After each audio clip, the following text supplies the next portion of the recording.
In the name of Allah, the Gracious, the Merciful. A questioner questioned the imminent torment. For the disbelievers, none can repel it. From Allah, Lord of the ways of ascent. Unto him the angels and the Spirit ascend on a day the duration of which is 50,000 years. So be patient, with sweet patience. They see it distant, but we see it near.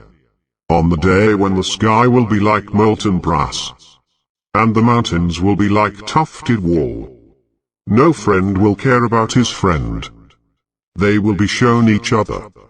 The criminal wishes he would be redeemed from the punishment of that day by his children, and his spouse, and his brother, and his family that sheltered him, and everyone on earth, in order to save him. By no means.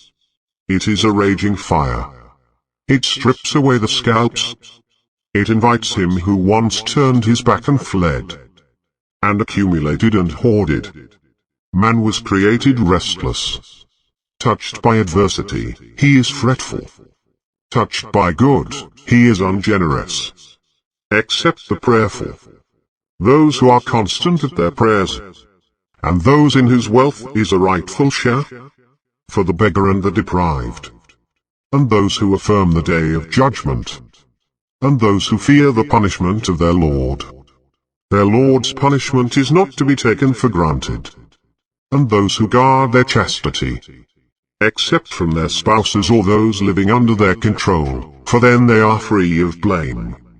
But whoever seeks to go beyond that, these are the transgressors. And those who honor their trusts and their pledges, and those who stand by their testimonies, and those who are dedicated to their prayers, these will be honored in gardens. What is with those who disbelieve, stretching their necks towards you, from the right and from the left, banding together? Is every one of them aspiring to be admitted into a garden of bliss? No, indeed. We created them from what they know. I swear by the Lord of the Easts and the Wests, that we are able to replace them with better than they, and we are not to be outdone. So leave them to blunder and play, until they meet their day which they are promised. The day when they will emerge from the tombs in a rush, as though they were hurrying towards a target. Their eyes cast down, overwhelmed by humiliation. This is the day which they were promised.